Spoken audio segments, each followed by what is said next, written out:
एक उत्तल लेंस है, कन्वेक्स लेंस, जिसकी फोकल लेंथ, फोकस दूरी क्या है, उसकी वक्रता त्रिज्या की 2/3 गुनी है। देखना अब आप, ये कोई उत्तल लेंस है, इसकी फोकस दूरी वो दे रखी है उसने, क्या क्या वैल्यू दी गई है पहले वो देख लेते हैं अपन। तो focal length is 2/3 time of radius of that lens, उसकी वक्रता त्रिज्या की 2/3 गुनी है। ठीक है ना, इसको फिर से समझें, ये एनसीईआरटी पैटर्न ही है। एनसीईआरटी मतलब सीबीएसई पैटर्न ही होता है। अब धीरे धीरे पेपर में पूछने में भी वो ये वाला पैटर्न लेकर आ रहा है। फिर से देखें कि उस उत्तल लेंस की फोकस दूरी बराबर है किसके, उसकी वक्रता त्रिज्या की 2/3 गुनी। यहां पर इसकी जो वक्रता त्रिज्या है वो 2/3 गुनी है फोकस दूरी, समझ रहे ना। अब जहां पर भी जिस भी न्यूमेरिकल में प्रत्येक वर्ड आ जाता है उसका मतलब ये होता है कि उसकी वक्रता त्रिज्याएं समान है। ठीक है ना, तो यहाँ पर सिर्फ फोकस दूरी की बात करी है उसने, दूसरी बात नहीं करी है। तो यहाँ पर देखें फोकस दूरी तो है 2/3 गुनी त्रिज्या की। ठीक है ना, आगे बढ़े, R1 R2, अब बराबर में देखें,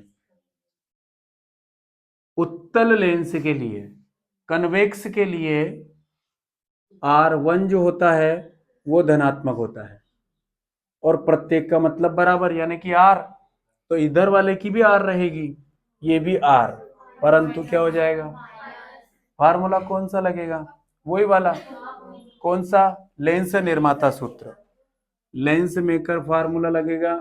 ये हो गया हमारे पास, बोलो भावना, अभी जो लिखा था वो फार्मूला बोलो, फिर से बोलो।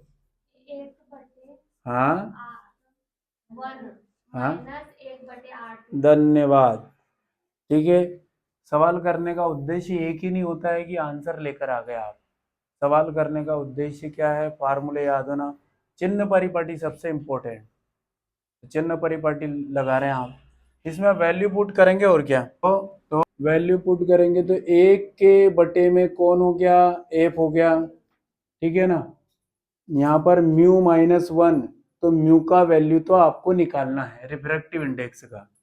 फिर देखें 1 में क्या हो गया, R1 की जगह R हो रहा है प्लस में, फिर माइनस इसी के स्थान पर 1 में माइनस में R आ रहा है, और जो फोकस दूरी है वो फोकस दूरी 2/3 R है।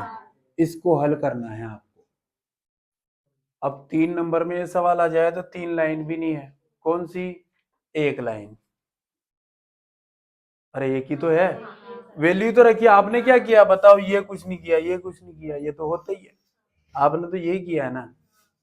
तो यहां पर इसको सॉल्व करने के लिए देखो, इस इनवर्स होगा तो 2 मतलब 3 में कौन होगा, 2 R, सही है ना, बराबर में ये μ-1 है।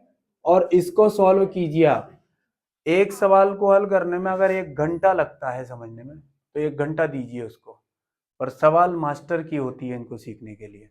अब आप सिंपल सिंपल में रट लेंगे तो रटने में तो लोड आएगा ना दिमाग पे, दिमाग पे लोड नहीं आना चाहिए, रोज पढ़ रहे हैं तो फिर एकदम फ्री होना चाहिए। देखिए अब कितनी भी स्टेप बढ़ जाए, R माइनस माइनस प्लस हो गया, एक एक को हल करिए ना, ये वाली चीज हो गई है।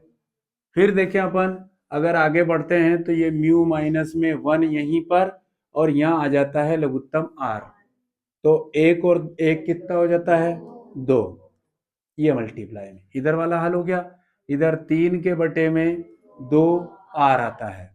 ठीक है, अब आप ये वाली चीज जानते हैं, R से R कैंसिल हो जाता है, सही है ना, आपको म्यू निकालना है तो ये 2 में जाएगा कि नहीं, तो हाँ, यहां पर अपॉन का मतलब बटे, और ये हो गया 2 दूनी और ये हो गया म्यू माइनस में 1, करेक्ट है।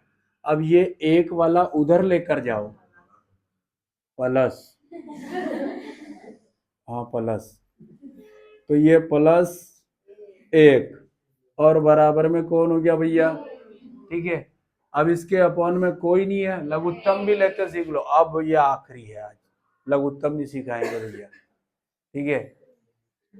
तो ये लघुत्तम आ गया, कैसा लग रहा है, 4, तो 1 तिया 3, 4 एकम 4, ठीक है ना। म्यू हो गया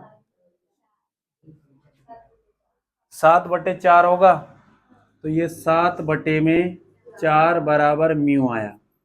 कितना आएगा वैल्यू, 4 का भाग लगाइए ना, तो 4 एकम 4 दशमलव 3 बचा है ना, 30 हो गया, 7 चौक 28, 2 बचा 20, तो गलत किया ना, 30 हो गया ना, तो 4 7 28 और 4 पंजो 20 बराबर में म्यू। इसका यूनिट क्या लगाओगे, कोई यूनिट ही नहीं है, रिफ्रैक्टिव इंडेक्स का कोई यूनिट नहीं होता है, ये वाले